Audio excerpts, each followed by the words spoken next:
Hello everyone, my name is Hugh O'Doherty. I teach leadership at the Kennedy School of Government at Harvard University, and I have the great pleasure to be one of the presenters on the National NGO Program on Humanitarian Leadership.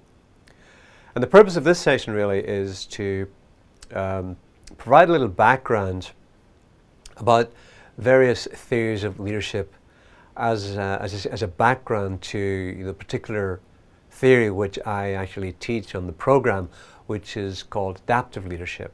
But before I explain what that is, I'd like to just quickly run through a number of the theories that I'm sure many of you will be already familiar with if you've done any reading in the field about leadership. I suppose the field of leadership as a research or as a body of knowledge began back in the 19th century, and it really came out of the military when various countries were trying to find what is it that makes for a great military general. And so really the initial theory that began to be talked about was the idea of the trait theory, or particularly the great man theory, that there are certain men who are born, this is the significant thing about this theory, that they're born with certain characteristics that qualify them to have the label leaders, see? And so then the whole point was, well, how do we find those people, and so then they can become the great military generals? And in some sense then that idea got transferred into, as industrialization grew up, to how do we find the great leaders as CEOs of various companies. And so that was the basic assumption, that somehow leaders are born. And so, but what are the qualities, what are the characteristics that these born leaders exhibit? Well, various theories about that they're for example, they're extroverts, they're very open, they're emotionally intelligent, they are charismatic. So you can come up with all sorts of lists of what are the characteristics. And for example, I'm just reading recently, for example, this man, Julius Caesar, is regarded as one of the great military figures in Roman times. And I was reading this article that said, there are 8 leadership lessons that we can learn from Julius Caesar. And just some of those, you see them here on this slide. One was connection with his soldiers, that he was famous for the fact that back in Rome, people would say that Caesar knew the names of every soldier that fought alongside him, that he had great communication skills, that he was good at sharing information, that he would great at celebrating accomplishments and achievements, and that he was, if there were tasks that were unpleasant, he just didn't delegate those. He was willing to model it, he was willing to take those tasks on himself, and he was willing to take a risk. Another great military general, sort of Napoleon, and again, an article I read recently where rather than 8, they said there were 11 leadership qualities. Here's some of them. Aim high. Have high goals. Be the first to do something. Model going first. Be different. Respect your people. Look people in the eye. Control your temper, and never stop learning. Obviously, one of the problems with this leadership, this idea of the trait theory, was that the great leaders were usually men. It was a great man theory. And so then people started to say, well, do women exhibit some of these qualities? And you say, yeah, of course we have great women leaders. Margaret Thatcher, for example, in Britain, known as the Iron Lady, she was known for being tremendously confident. A quote that says, unlike many conservatives at the time, she had little difficulty getting a hearing from an audience, and she spoke easily with force and confidence on issues that matter to people in Britain. She also said that I love debate. I don't expect anyone just to sit there and agree with me. That's not their job.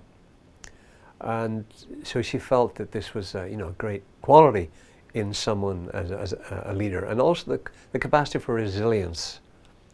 You know, she said, the fact that we're gathered here now, shocked but composed and determined, this is after 9/11, is a sign not only that the attack has failed, but that all attempts to destroy democracy will fail. So this trait theory, obviously, one of its limits was, first of all, does it mean that only certain people born with these qualities? And is it only men are born with these qualities? And this became obviously, ridiculous over time. So then we started to move to theories that said that no, leadership has to do with certain behaviors, certain capacities that anyone can learn. And so if that's the case, then leadership can be taught. And this is very important because you probably come across this in the leadership literature. Can leadership be learned, or is it just some people are born with it? Well, I obviously, since I teach leadership, I have to believe that of course it can be learned, and I'll talk about this later. If we think of leadership as an activity, then rather than a role, then there's certain capacities that are important for the exercise of leadership that can be learned. One of the first people who began to develop this idea that there are certain behaviors was a psychologist called Kurt Lewin, who had a great influence in the whole field of human relations and group relations. He's known for coming up with the theory that there are three particular, he called it styles of leadership. There's the autocratic style, there's a democratic style, and there's what he called a laissez-faire style. The autocratic style is, the person usually in a position of authority who makes decisions with no consultation. That they have the power and authority to do that. And Lewin would say, well, this is a valuable approach. Being autocratic is good when you have to act quickly. Perhaps in a time of crisis, you don't have time to consult, and you have to put out the fire or whatever the situation is, and act quickly. Just an example of someone who just in the news recently, who is seen as, interesting enough, having been starting as a democratic type style, moving for whatever reasons more recently to appear to be autocratic. This is the president of Nicaragua, former leader of the Sandinistas, who were responsible for the revolution in Nicaragua. Some would say he's now demonstrating, just acting on authority, not with very little consultation. Obviously, North Korea is viewed as a very autocratic state where there's, people don't vote for their president. The president is absolute authority, and some would say that here, interesting enough, here in the United States, we're seeing in some of the behaviors of President Trump some aspects of perhaps a more autocratic style of leading. That's not about trying to find partnership across the aisle with Democrats, but making decisions by just the power of the presidents. Some would actually have criticized President Obama in his later presidency for doing the same. Obviously, when a decision is going to involve people in the organization or people in the community, who if they're going to have to make changes, then forcing the change by autocratic rule is not the most effective. So being democratic, involving people in decision making, is what works.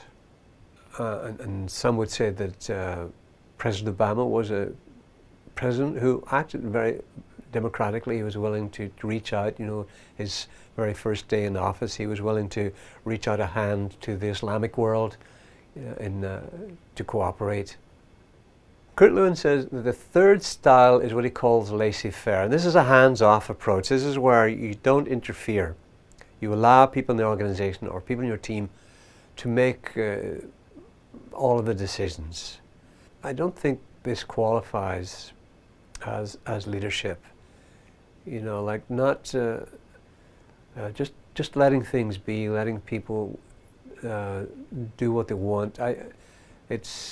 I don't know that that's or sort of fits as a style, but that's my own personal view on this. Situational leadership.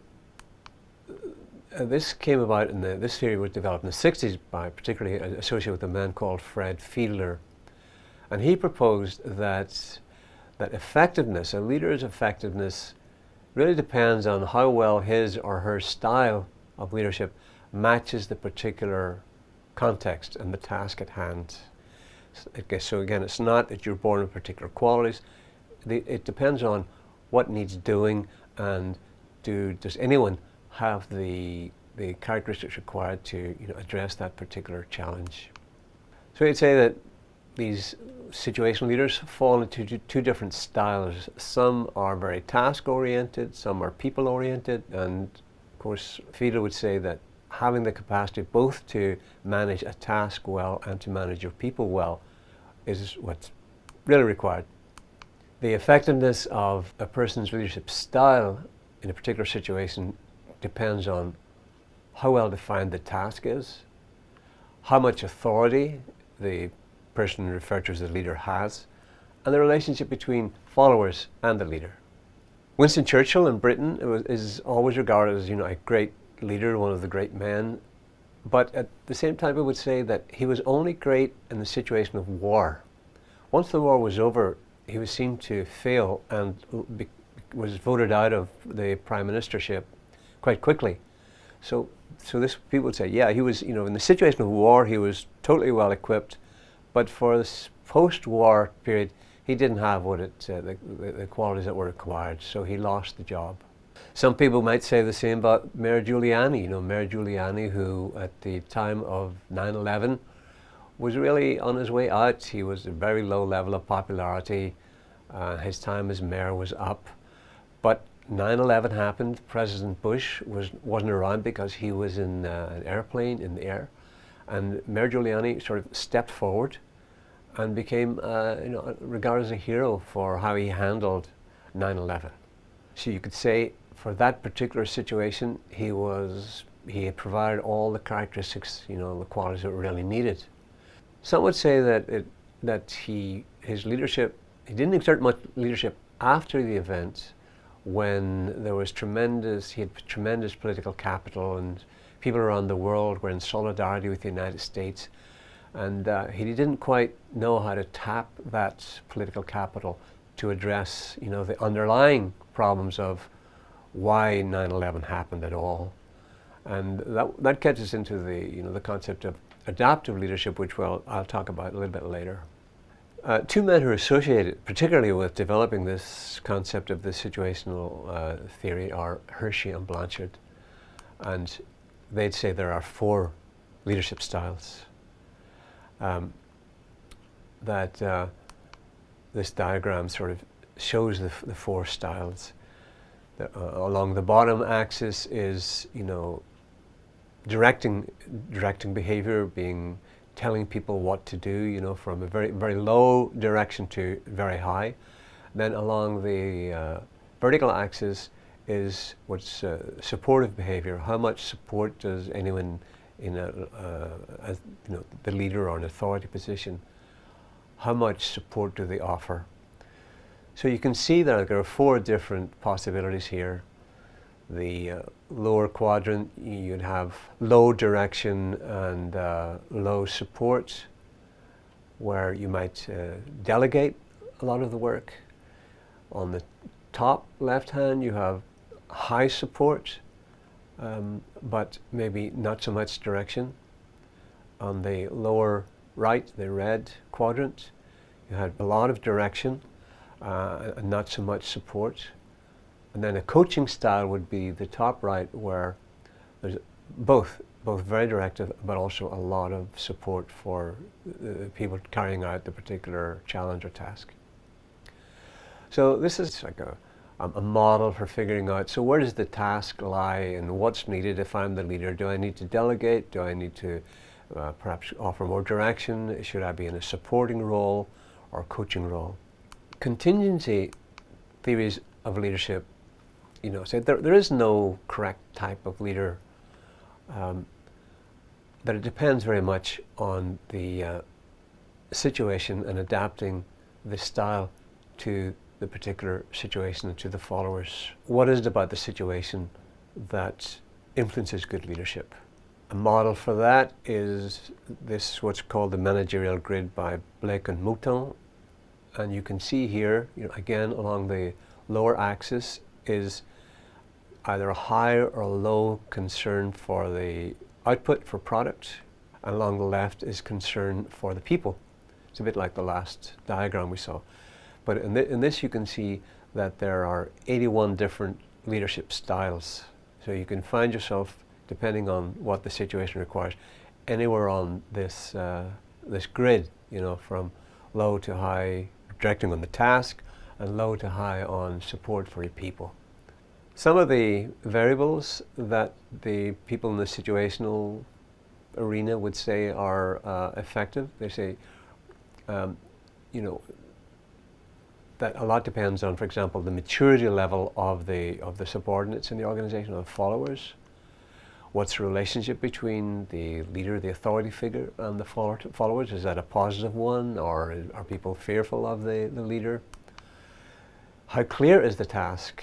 We'll get to this a little bit later when we talk about adaptive leadership, when what's called for, when the task isn't very clear, is some of these models really don't work too well. What type of power resides in the leader's position of authority? How much power does that authority role hold? How much personal power does the leader, him or herself, have? What's the culture of the organization? Is it a culture that's of people are very bought into the purpose, very supportive, or is it a culture where people are fearful of speaking to authority? And obviously, how much time is available to complete the task. How urgent is the task? How much time have people got to reflect, to learn, to think together?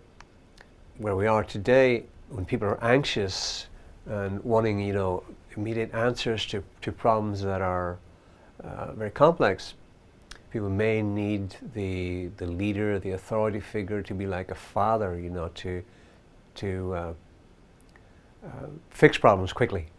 And so we have this phenomenon around the world now of a growing populism, with people who, for example, respond to President Trump because he said that, nobody knows the system better than me, which is why I alone can fix it. This promise that the authority figure has the capacity to fix problems.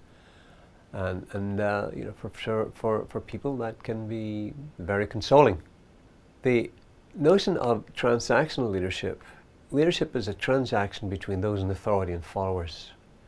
And your typical management system is sort of a transactional relationship where it's based on reward and punishment. If the people in the organization do good work and respond well, they'll be rewarded. If they don't respond well, then they get punished. So it's a system, sort of a negotiated system of rewards and punishments. And in some ways that's like been a very traditional model that results in specific outcomes, but nowadays people think this model is pretty much defunct and is being replaced by what's referred to as transformational leadership. Transformational leadership was the assumption that people will follow a leader not for reward and punishment, out of fear of punishment, but because the leader promotes a higher moral purpose. That leaders and followers engage in a process of raising one another to higher levels of morality and motivation. This model is associated with James McGregor Burns. James McGregor Burns is really the grandfather figure of the field of leadership. He wrote the very first book called Leadership back in, I think it was about 1950 something or other. I'm not exactly sure the date. And really, you could argue it's a book more about authority, because he was a historian, and a lot of his cases are, great presidents. So you could argue that what he's studying is not so much leadership, but authority figures, or great presidential authority figures in particular. But his view was that whereas transactional leadership is you're appealing to people's self-interest, that transformational leadership appeals to people's sense of purpose.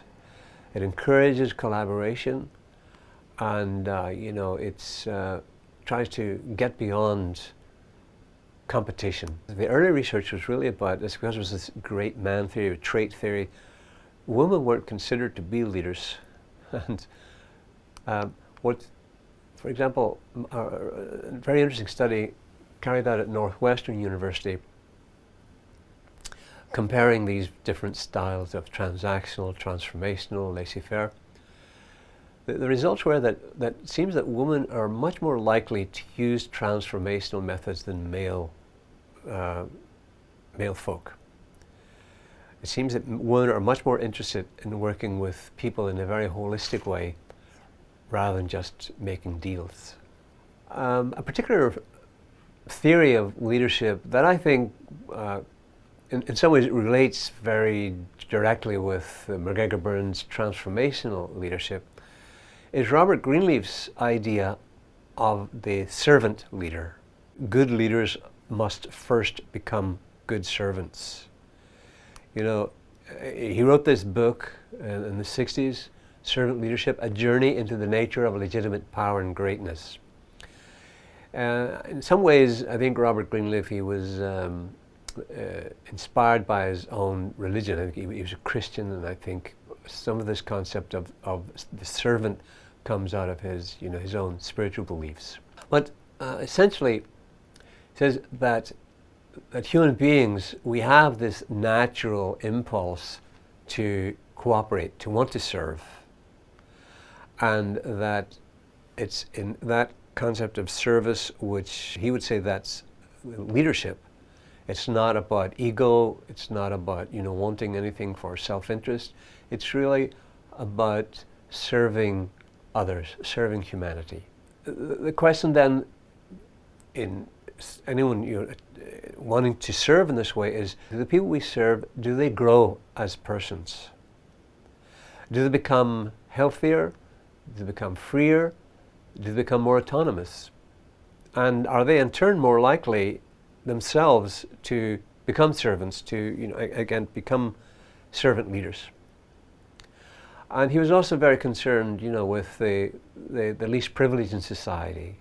Will people then serve the least privileged and the deprived? And some people would say, well, a great example of this servant leadership would be Gandhi. Gandhi didn't have any formal position of authority in India, but he served, and leading the great famous Salt March. He led thousands of people to the sea to challenge British colonial authority in India. So he had no formal authority, but he was able to serve the people of India. An interesting, more recent theory of leadership, it's called Level 5 leadership, and this was developed by this man called Jim Collins. He did some research in a book called Good to Great, and out of a couple of hundred organizations that he studied, he said there were 11 that could be called great. What's really interesting about this theory is that there are two fundamental characteristics that the CEOs of these great organizations embody. And one is humility.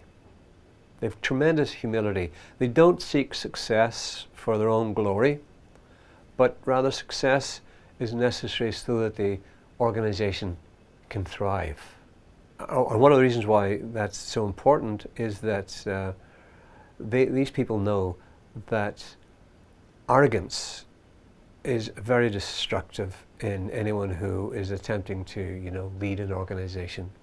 So they say it's really important to understand that at a very deep emotional level, arrogance, someone in a position of authority who's self-centered is very destructive. So there's this quality of humility, and he said the interesting thing is they're often shy people. They're unlike this concept of the leader as the extrovert. These folk that he studied they're not extroverts. They may be shy, but he says, but they're also fearless when it comes to making decisions. They have what he called a fierce will, and they're willing to take risks. So it's very interesting. These maybe some people who still hold to the trait theory would say, well, are these traits of people, this trait of humility and this trait of fierce will? You could still argue, well, we're still somewhat in the trait theory. But then I suppose a larger question is can these traits be learned? How do we learn to be humble, and how does anyone learn to have this fierce will, this fearlessness? Very, very interesting questions. And another characteristic of these level 5 leaders is that when things go wrong, they take responsibility. They don't blame others in the organization.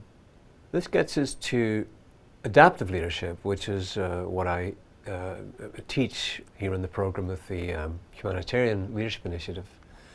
This model was developed by Ronald Heifetz at the Kennedy School of Government. Probably started teaching this particular framework about 35 years ago, and I had the good fortune to be here and to be in the pretty early days of developing this theory. And I would say that what's particularly unique about the adaptive leadership is that it makes a distinction between leadership and authority. That authority is a role, a formal position that people give us, but leadership is not a role or a position. People don't give us leadership. Leadership is an activity that we choose. So that's the big distinction in the field. And so when you look back on all these other theories like situational, contingent theory, transactional theory, transformational, an interesting question is to explore, are those theories describing the exercise of authority as a role or a position, or are they describing particular activities? Something to really consider. So this activity of leadership in the adaptive framework, it's the capacity to mobilize people to tackle not any old problem, but very particular problems, the very tough challenges, tough problems which have no agreed definition of what the problem is, and therefore people may conflict on how to resolve that problem.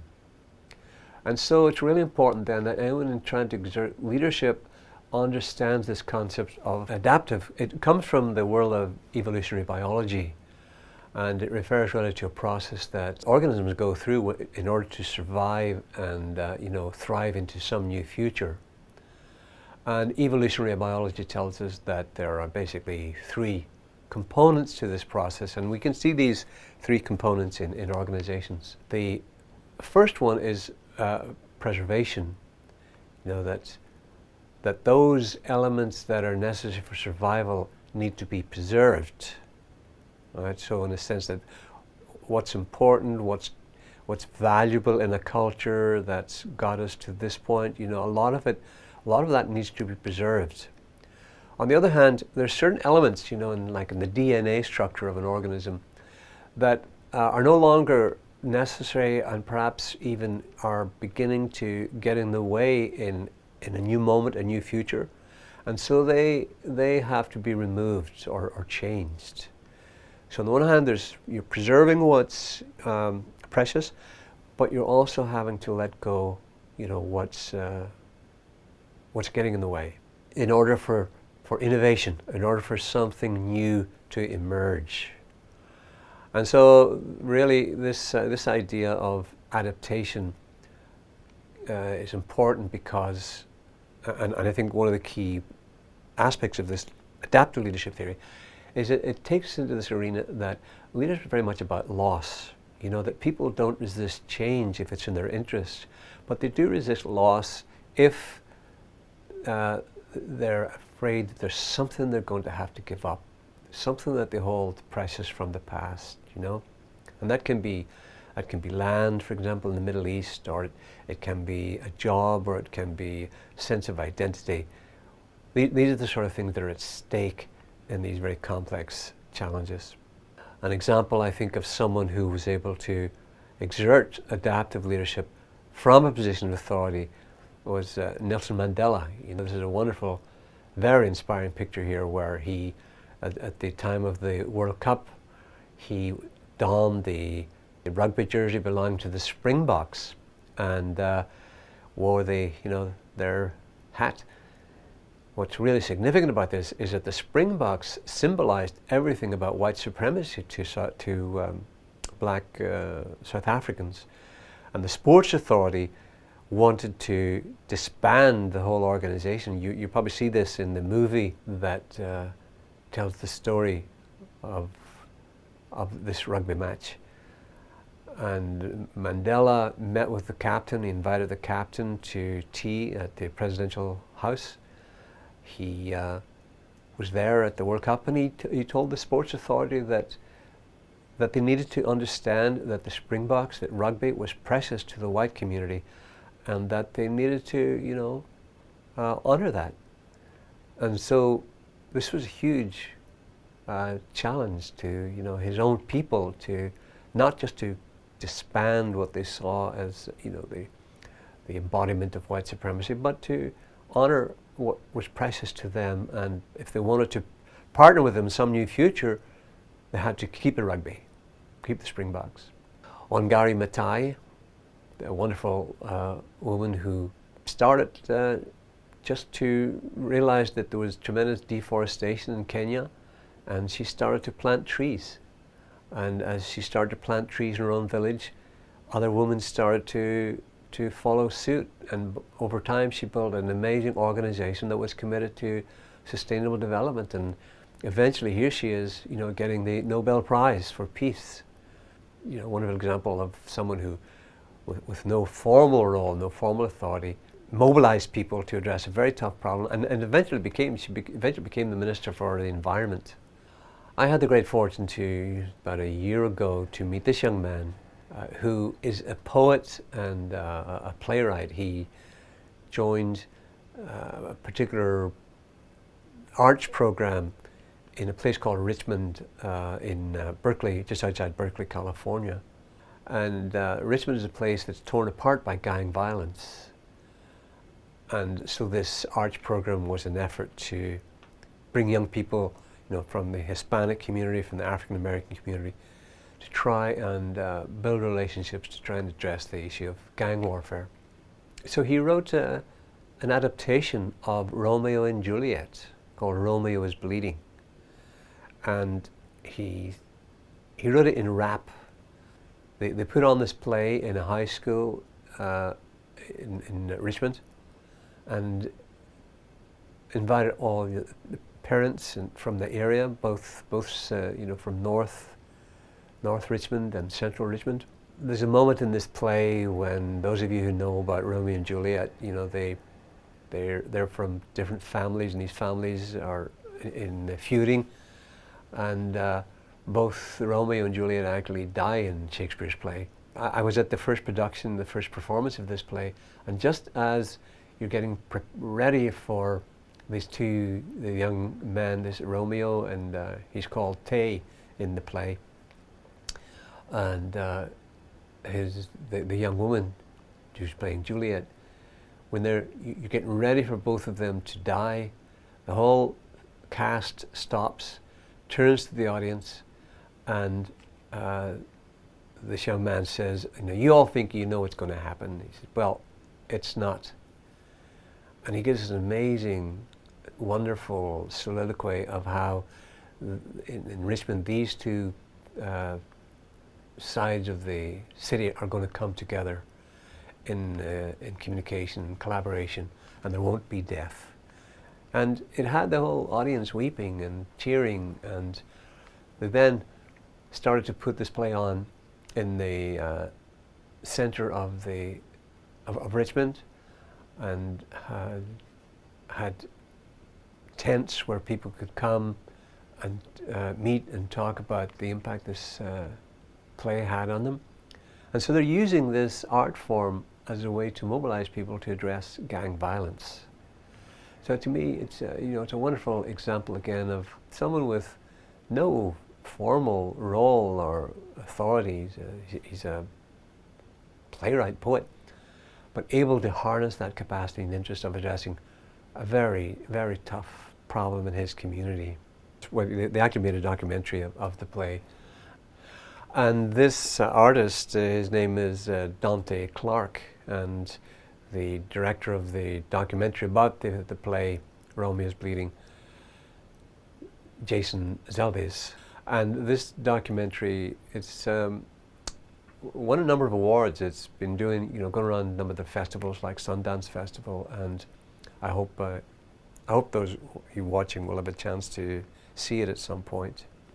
So that's a sort of a summary of a number of the most basic theories in the field of leadership.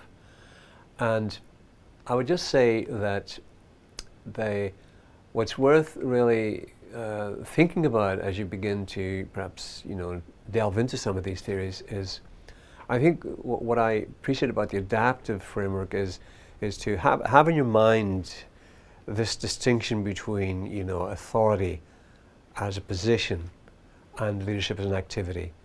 And if you're reading about transformational leadership, situational, really consider what's being described. Is it really something about how to exercise authority, or is it what's required when you're addressing a problem which is people have very different points of view on how to define that problem and how to address it, and lots at stake, lots of fear of loss and all of that. I hope that distinction will be helpful. And the other thing I would say is that, and to me this is perhaps the most important point of all, is to begin to pay attention when we use the word leader at all. I mean, a lot of these models, like the servant leader, the transformational leader, they're all using the word leader.